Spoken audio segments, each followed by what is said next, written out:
აი ოპოზიცია ერთმანეთს რო ლანძღავს ამაზე, ერთი ამბავი მახსენდება. მოკლედ საბჭოთა კავშირის დაშლის პერიოდია და ჩვენ გვინდა ტექნიკურ უნივერსიტეტში, მაშინ GPI-ს ვეძახდით, პირველი ერთიანი სტუდენტური ორგანიზაცია დავაფუძნოთ. ნუ საბჭოთა რეჟიმის სისტემა ჯერ კიდევ ცოცხალია და წინააღმდეგობას გვიწევს. ჩვენ ვინ ვართ? ჩვენ ვართ დისიდენტური, არაფორმალური პოლიტიკური პარტიების და ორგანიზაციების წევრები. მე ვიყავი მაგალითად წმინდა ილია მართლის საზოგადოების წევრი და ასევე სადისკუსიო კლუბი, რომელშიც უმეტესად არაპარტიული აქტიური სტუდენტები იყვნენ გაერთიანებული. მოკლედ ამოცანა რთულია, ეს რეჟიმი გვიპირისპირდება, არ არსებობს არანაირი სტუდენტური ერთიანი ორგანიზაცია, მარტო კომკავშირია ყველგან და მაგალითად ერთ ფაკულტეტზე არის ერთი პარტიის წევრი სტუდენტები აქტიური, მეორე ფაკულტეტზე მეორესი და ასე შემდეგ და ამ დროს უკვე სამწუხაროდ ამ პოლიტიკური პარტიების ლიდერები, დისიდენტები ერთმანეთს უკვე უწოდებენ აგენტებს, მოღალატეებს და ნუ ძალიან სამწუხაროდ ცუდი ურთიერთობა აქვთ ერთმანეთთან. აი დაახლოებით ეხლა როგორც უწოდებენ, ნუ ესეთი ამბავია, დიდწილად.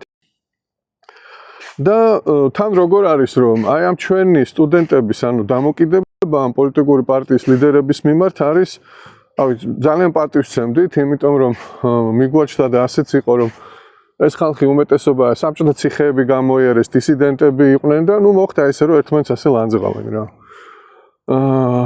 მოკლედ რთული ამოცანა იყო ნამდვილად, მაგრამ ჩვენ აი ამ ახალგაზრდებმა ჩავთვალეთ რომ ეს რაღაც ძალიან მნიშვნელოვანი ერთიანი საქმე იყო და ამ ამბავმა რომ ერთმანეთის მიმართ ჩვენ ლიდერები ასე ვთქვათ, ხო? ძალიან ცუდ დამოკიდებულებაში იყვნენ. ამ ძალიან მნიშვნელოვან საქმეში რომ პირველი ერთიანი სტუდენტური ორგანიზაცია შეგვექმნა, ხელი არ და ვერ შეგვიშალა და დიდი ბრძოლის და ძალიან საინტერესო ამბების ფონზე და შედეგად ჩვენ ეს სტუდენტური ორგანიზაცია ძალიან წარმატებით დავაფუძნეთ.